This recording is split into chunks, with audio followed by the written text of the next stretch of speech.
வணக்கம் ஃப்ரெண்ட்ஸ். இன்றைக்கி அவல் பாயசம் செய்யலாங்கிறதாக கெட்டி அவல் எடுத்து ஊற வச்சுருக்கேன்.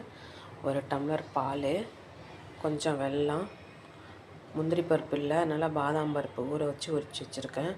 கொஞ்சம் பாதாம் பருப்பு ரோஸ்ட்டு பண்ணுறதுக்காக கீ, கொஞ்சம் ஏலக்காய் பொடி, பம்கின் சீட்ஸ். இப்போ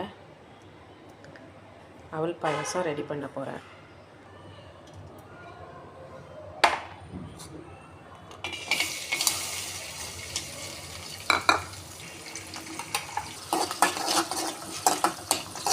நெய்யில் பாதாமையும் பம்கின் சீட்ஸையும் வறுத்துக்கிட்டேங்க.